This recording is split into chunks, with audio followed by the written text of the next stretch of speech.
Do you struggle playing Winston? Have a hard time getting the job done? You get him low, but you can't kill him? You can't seem to get anything to die when you dive, but when you dive, you die? Don't know who to focus? Well, I'm here to help you with all of that. In the ranges from bronze to plat, I can show you how to play Winston and climb out of elo hell. All you gotta do is follow these simple steps, learn what to do and what not to do with Winston. Who am I, you might be asking? I'm SP Crash, a decorated student of the game of Overwatch. I'm a plat guy at highest and never was that great in the first place. But these are the things I did with Winston to get me out of elo hell, and I think it can work for you too. Winston's a great character when it comes to controlling the rhythm, creating space, and getting squishies out of the fucking match.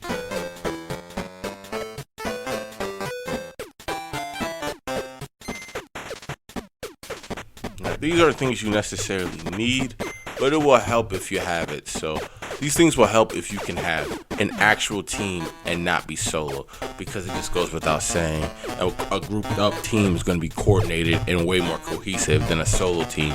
Hence you get more support, hence allows you to sustain the health you need to get the job done as Winston. A good flank DPS, personally like a Reaper or a Tracer or even a Genji. Personally somebody who can get in there and finish the job with me when I get them low, because my damage is just too insignificant to finish anybody off. I can just harass and get them low. So a good flank DPS is key.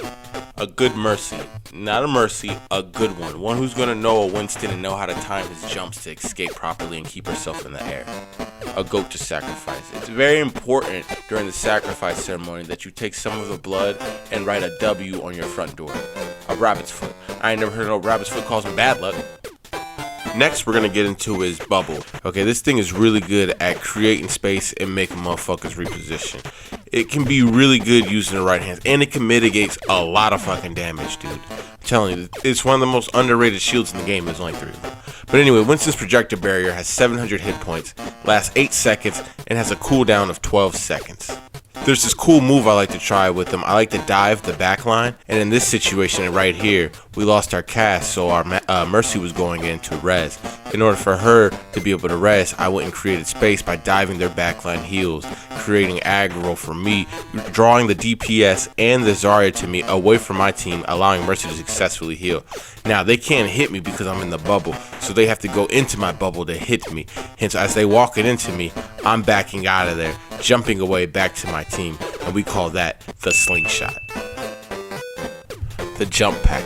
I honestly forgot this motherfucker had a whole jetpack attached to his back. I thought he was just getting his gorilla jump on. But anyway, I call this the putting the feet on their face move. Winston launches into the air, damaging enemies his feet lands on. It has a damage of 150 depending on where you land at. It has an area effect of 5 meters and a cooldown of 5 seconds. The thing I like to do with this jump pack is add as much hang time into your jump as possible, no matter the distance, because when you land, you want there to be as little cooldown on your jump as possible so you can get right the fuck out of there. The Telsa Cannon, aka the tickle laser, because all that shit do is tickle the damage, 60 per second. Ammo, up to 100 capacity. Range, 8 meters. It has AoE DPS, so you even gotta aim, it just spreads and hits. Shock charge, which is a concentrated shot with range, and it does up to 15 to 30 damage. One of the main points of Winston is to just really harass and take the hit scan out of the game and stop them from positioning properly. That's really ideally the main focus of him. You don't even need to kill with him, it's just harass. And other than that, just take out the healers, harass the healers as well, stop them from doing their job. And don't forget the shock charge. Okay, one thing you don't do is just dive the tank or the first person you see. That's a no. Don't do that. Another thing you don't do is just don't pay attention where your team is and just jump in. Because why would you jump in by yourself? You don't do enough damage.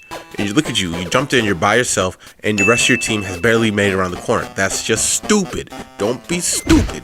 Which brings me to my acronyms to remember. DBS. Don't be stupid. You're just a Winston. Don't go biting off more than you can chew, taking on way more than you can without your team, just because you have the ability to jump there faster before your team does. LWI. Locate, wait, and initiate. Okay? Locate the enemy team. Wait for your team to get in position, and then you go in to initiate. Okay? You just don't jump in randomly. Don't do any of these things out of order. J2I, J2E. This sounds like a robot model. Jump to initiate, jump to escape. This goes back to earlier when I said you need to create as much hang time possible in your jump pad, so when you land, you get that much time out. But never jump to initiate without a jump to escape. That's just stupid. And that goes back to our first acronym. Don't be stupid. Now you're probably wondering, who the focus? Pretty much every support, Zenyatta, plus Zenyatta, who's not on that list. Tracer.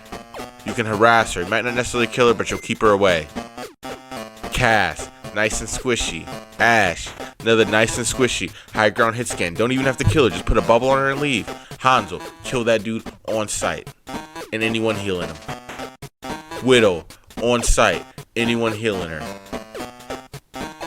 Now you're probably wondering, when should I switch? Who are my counters? Roadhog. The Fat Man. Reaper. Bastion. Demon Bitch. Pretty much anybody who can heal themselves. Alright, and that was pretty much the basics of Winston that help you get out of elo hell from bronze to plat.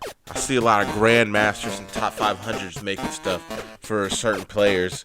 I see a lot of grandmasters and top 500 guides, but a lot of these people don't have the skill to do that, and you have them trying things in the elo it's not possible in. So I decided to make this for people within my elo to let you know that this is a style that will actually work here and not try to play to a level you don't have the skills to meet. Thanks for watching. Subscribe. More Overwatch shit on the way. Peace.